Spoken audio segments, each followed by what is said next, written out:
And also, that is so creative. I want to ride someone around a garden. Can be done. I'm waiting. Hello and welcome to Domed Podcast. We are your hosts, Mistress Gemma And Goddess Seraphyna. Together, we will reveal the art and lifestyle of all things BDSM, kink, and FemDom, sharing our musings and exploring the nuances of the taboo. Thank you for joining. Are you ready to be domed? If we're going to dive into the world of dominance, let's start at the very beginning. We'll trace the fascinating history of female dominance from ancient rituals to the modern day dominatrix. Okay, so this starts way back, way further back than I thought it would. I know. So 3200 BC in Mesopotamia, and Mesopotamia is, as we know it, the first civilization with a written record. So, yeah, pretty far back. And there was this goddess, Inanna, and she was one of the most significant deities of ancient Mesopotamia. She reigned over the city of Uruk, which was the cultural epicenter of that area. So pretty significant. And she was revered for her connection to sexuality, fertility, and even battle. Okay. So she was quite, a complex goddess. She embodied a blend of femininity and masculinity. So she was known to be a pretty paradoxical figure in Mesopotamian mythology. And the records we have of worship towards Inanna was by this high priestess, so priestess too, right? So that goes even more into the mortal world and the role that women held and the places that they held high up in terms of, I guess, spirituality in this case. And so this high priestess, her name is Enheduanna. She was also a poet, and she was celebrated for her hymns that she wrote for Inanna. One famously calling her Inan Sagura, or the great-hearted mistress. So Inanna's association with sexuality is evident in a lot of the literature at that time, where, her vulva was mentioned frequently. As it should be. Yes, X-rated content, but worshipped. And she invoked prayers regarding issues of impotency and unrequited love. So quite the romantic, it sounds like, or heartbreaker. Oh, I like that. And what I really like is that she was the patron goddess of prostitutes. I love that so deeply. Yeah. To watch over the sex workers and to even have a goddess and a deity designed for that, or it's celebrated in some capacity or acknowledged at minimum. Yeah. So however, her story also encompasses a warrior spirit. As fond as she was of lovemaking, she was equally fond of making war. Oh my goodness. So dramatic. And so she was praised in connection with royal power and military might. So she did have a place in politics. And there is this one ritual that was during the New Year's festival. It was sacred marriage ceremony.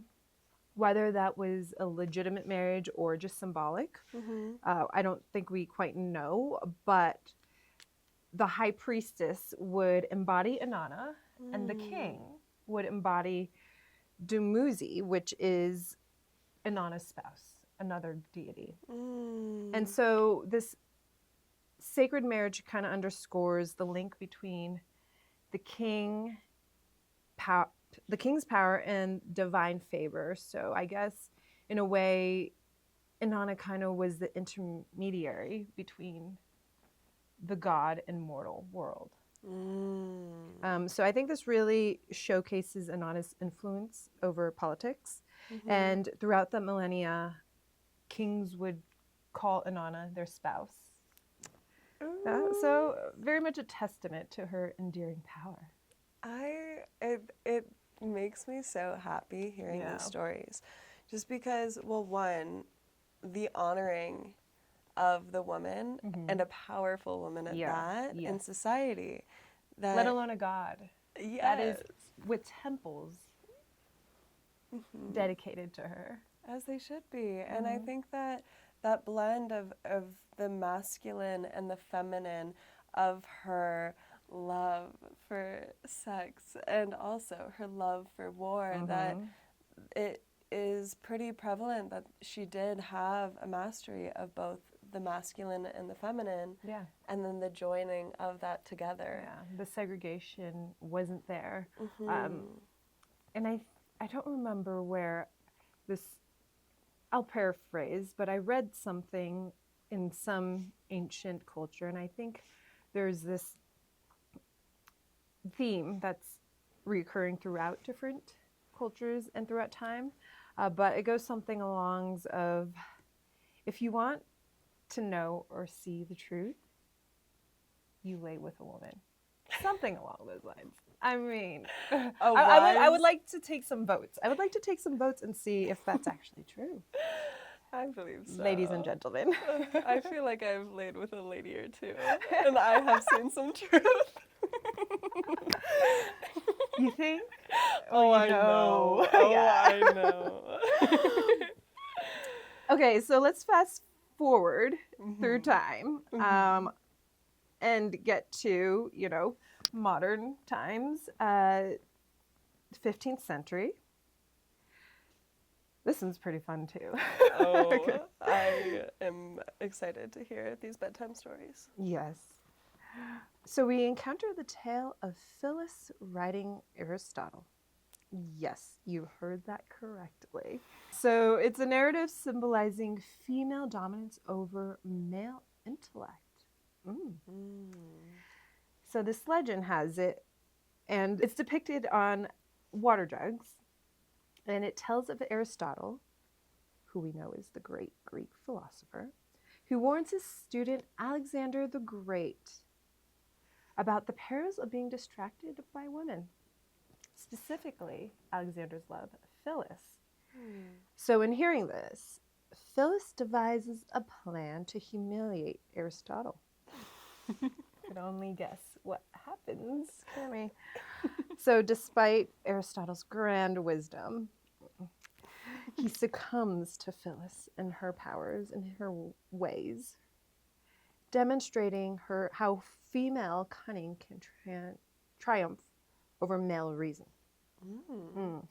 So there's multiple artifacts here to this day depicting this story. So it was quite a popular tale. Yes. There's multiple statues, actually, of Phyllis writing Aristotle. Yes, and so I think the story has it that she tricks him and brings him to a garden, I believe, and starts riding him around like a horse to humiliate him. Yes. Don't cross a woman and her lover. Do not, or else you will be said horse. Or do. I would for that.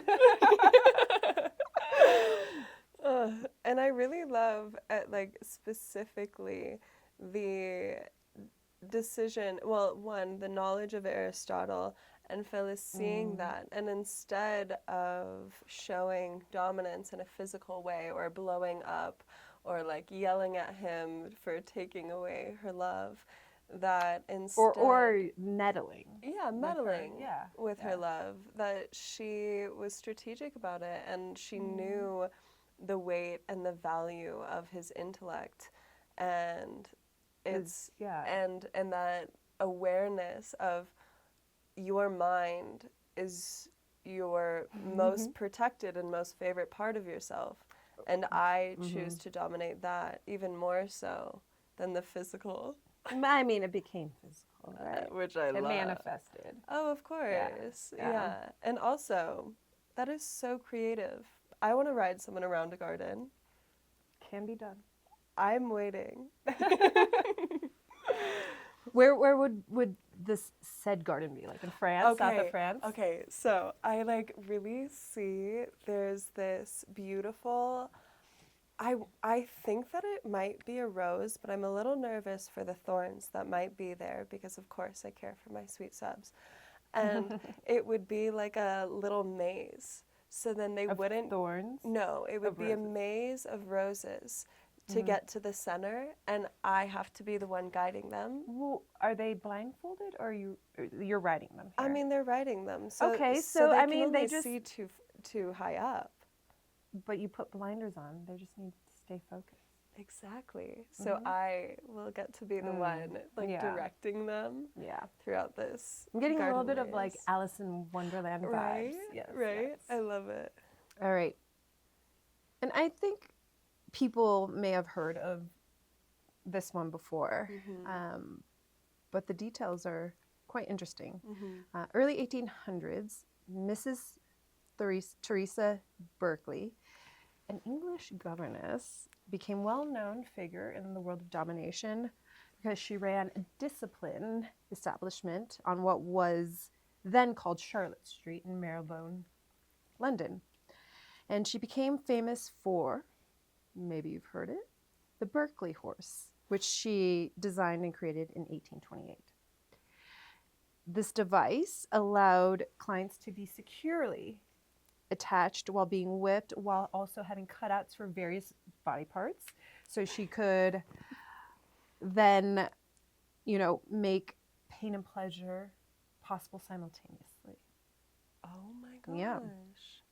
Yeah. So it became a very popular piece of furniture in the kinky community then, and it really was what helped establish her influence at the time. She also set up a system where she had apprentices. So she was, at least as we know it, I'm sure there were others, but documented as, a dom that was a teacher and also a master. And she taught lessons in psychology, role play, equipment use, technique, which helped formulate the profession as a dominatrix more key or known as a profession. She did pass away in 1836, so less than a decade after she created the Berkeley horse, which really did end an era of, early dominatrices who shaped the world and of sexual flagellation. So I have a question, and this is like purely, well, one, have you ever used a Berkeley horse? No, I don't think I have. I don't think like when I looked it up, I don't think I've seen one. I've spanking benches and horses, but I don't know particularly a Berkeley horse. Yeah. So when she was talking about, or when it was talking about the cutouts of the Berkeley horse, does that mean co-doming was most likely a part of that? Because how do you... I'm not sure, but I think it gave access to Pain different and body then- parts, so you could administer pain and pleasure. Okay. Because I imagine, like, when I am using certain spanking benches, sometimes I can't access certain parts unless I position them a bit off. I love the imagery. Yeah. Yeah. Slide them back. Yeah, I was curious when doing my research. I was like, does that mean co-doming was a part of it? Or... Well, I imagine so. She was teaching and had apprentices. Yeah. Which are the most fun. I really want to do some co-doming sessions. Yeah. I feel like doubles or triples or even play parties. Oh my gosh, I know. I have some fantasies when it comes to that. Well, I can't wait to hear about it. Just I'm sure along with all it'll be my divulged over time. Oh, On yes. dominant delicacies. Just tiny little droplets here and there. Just little delicacies. Like we like to call Easter eggs. I love to find them. I like to hide them. This is a great pairing. Yeah. Okay, 20th century. Fast forward. Fast forward even more. So, Monique van Cleef, very Dutch name. Yes. So she was from the Netherlands, was born in 1928, and was interested in fetishism and domination from a young age. By the 60s, she had become famous in the United States as a dominatrix. She did set up a business, a large 16-room establishment in Newark, New Jersey. Impressive. Yeah, and she was meeting clients. However, in December of 1965, the place was raided by the police and the U.S. Postal Service's Obscenity Division. I did not even know that they had that division. I didn't either, Yeah, actually. that's interesting. Yeah. So they did seize some of her toys, like whips, chains, and client letters. And she was incarcerated under the accusation of acts of lewdness. Yeah, even though it was in private, I mean, I guess they'll come up with anything. Yeah. However, this amazing, strong, resilient woman, she did fight back, and she took it to the Supreme Court in 1969. Wow. Which actually ruled in her favor. They declared that the search and seizure of her property were unlawful, which I think marks a pretty big victory against the overreach of law and enforcement into private and especially consensual adult relations. So after this win, she did move back to the Netherlands, and she set up a new house called House of Pain in The Hague and continued her career from there. Yeah. Beautiful. Good on story. her. She also wrote a novel, an autobiography called The House of Pain. Have you seen it or read it? Read it? No, I need to. I've been like diving in and doing so much. We read the history of a dominatrix, or everything. All of our sources will be linked down below. Yeah. As well. The History of Dominatrix by Anne Anonymous, I think. Yeah. What a fun play on words she made. Let's get even closer to modern day. 80s and 90s. Yeah. 90s, like before the internet, right? Where you had to go to the back, like go through magazines and like pages to find, and then call up on like a landline or in a phone booth and set up. I feel like that's like a really great filter system of, you know, I if mean, they yeah, really you had want to do it, work. you got to do the work to find them. I'm glad that it's not here. But then at the same time, now we have the ability to have references and have more of an immediate background check. Well, safety, yeah. Yeah, completely. Then was just completely underground. Yeah. So thank you to our foremothers for paving the way. And many more. Yes. So in the 80s, fashion, I think fetish fashion became a bit more mainstream. For example, latex clothing became popular in nightlife. The club kid scene. The club kid scene. Actually, I'm not quite sure. What is that? Oh my goodness. Queer little side history.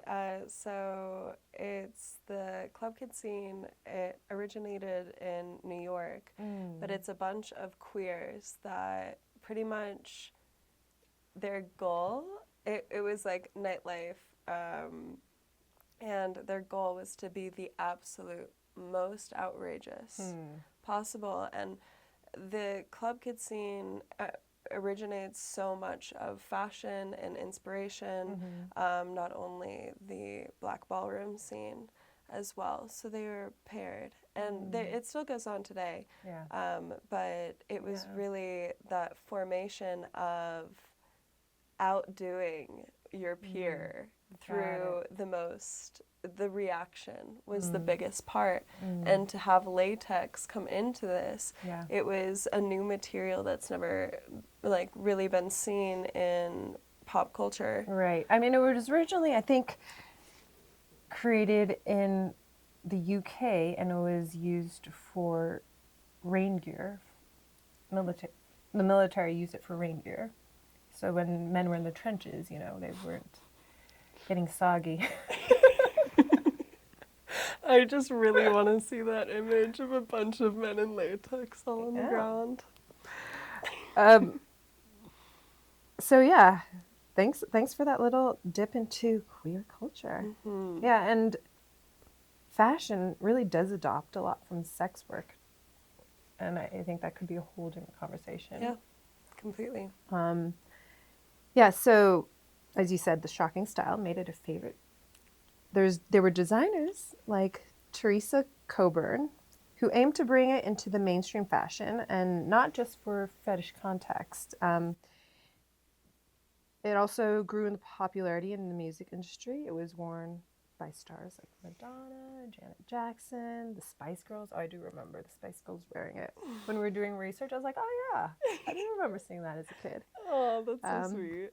And movies also adopted it. For example, I think very iconically, Catwoman.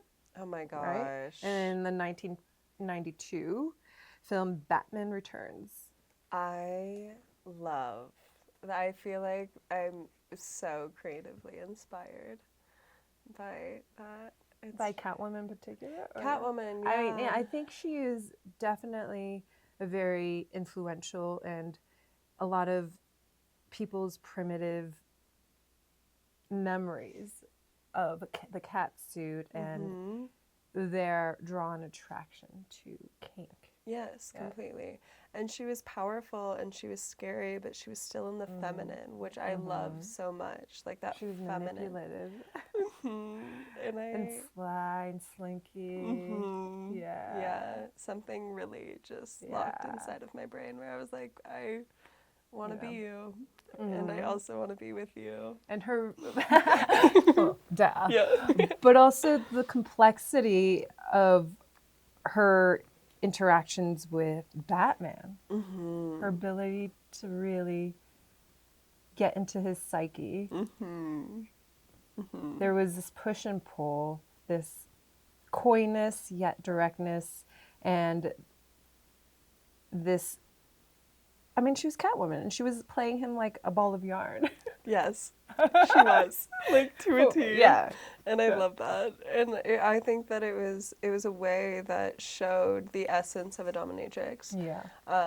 Even, like, with, like, whip and scariness and all, there's still a level of, like, well, I want to be a part of that, and I want to lean in. That I think that it was the first, at least in pop culture, that I didn't even see it until, like, years later.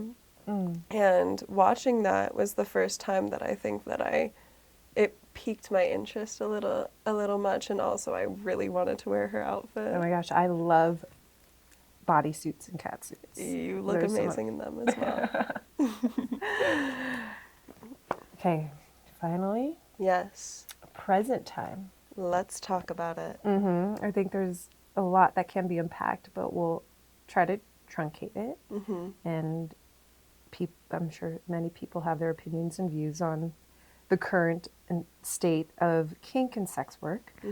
But I will say, from my understanding in modern times, BDSM practices and themes have become more integrated into the mainstream culture. We have fetish balls, we have events, play parties are more common, and there's been this uptick of academies, specifically dominatrix academies that you could do online, which really does provide women this opportunity to step into their power and explore BDSM from the dominant perspective, which I think is amazing that that access is available and women are wanting to and are curious about it. Yeah, and you also got your certification as well.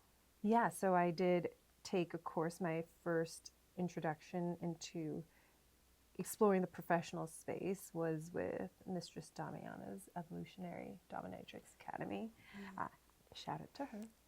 She's wonderful, and yeah, it was really great as forming a basis. I mean, she's been doing this for more than 2 decades. Like she was So impressive. She was part of it during, the 90s we were talking about, where people Yeah. had to go and find her in the newspaper. Wow. Yeah. And also the vocalization of professionals Yes. in the industry. Mm-hmm. They are advocating for the rights of sex works and the expression of BDSM Mm-hmm. and really pushing it to the legislative level. Yes. Yeah. Which is where we need to go. Yeah. Yeah. And so that's a whole complex arena.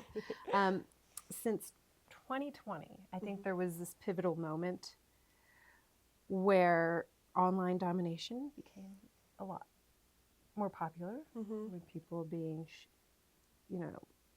during lockdown, during COVID, and the pandemic. So platforms like OnlyFans, Loyal Fans, which offer spaces for women to become dominatrices digitally, like overnight. Mm-hmm. And I think FemDoming in particular really got on the rise. Like if you go on Twitter and go like search DOMs, you're going to see so many online FemDoms. Mm-hmm. And so I think this growing field really does raise questions about the ethics and how does it fit into the BDSM ethics and ethos as a whole. Yeah. I mean, can and should anyone be able to call themselves a dominatrix just because, they can stereotypically wear the right outfit, hold a whip, or be quote unquote mean? Oh my Yeah. goodness. Or does being a dominatrix actually entail, some specialized skills, some understanding and education, Mm-hmm. right? Mm-hmm. So I think it's become a debate that is even more relevant with the changing times that were propelled through the COVID pandemic. Mm-hmm. Yeah. Yeah, so BDSM is more visible today, but there are still legal and social challenges, Yes. especially to the industry. Mm-hmm. The issues that come to mind are like privacy, stigma still is there, Mm-hmm. the rights and protections of sex workers. Yes. Even more so, just the acknowledgement of it is an actual form of work. Mm-hmm. And the legality of BDSM practices, which varies so much depending on where you are. For example, in the US, it's like state to state and even city to city could decide how they want to view sex work, and also delineate that versus what is considered BDSM. Mm-hmm. So I think these continue to be major concerns, which don't only affect the professionals, at least in BDSM, but also those in the lifestyle. Yeah. Yeah, I would agree. I think that there's a lot. I mean, it's funny talking about all of this while I'm wearing a mask. There's a reason why I'm doing so. And also, I mean, it is that stigma, and it was something that our dear friend said to us where it was a time where I stopped being Dom in my lifestyle, and I was questioning my comfort of sharing these parts of myself with anyone at this point. And I didn't know what to do because this felt so authentic in expression to me. And also, I am an intellectual that wants to really receive intellectual stimulation without the exchange of sensual or sexual energy that is usually not consensual. And when I was coming in, to him and not knowing where to go, he gave some really beautiful advice that there will always be people safe enough to share these parts of yourself with.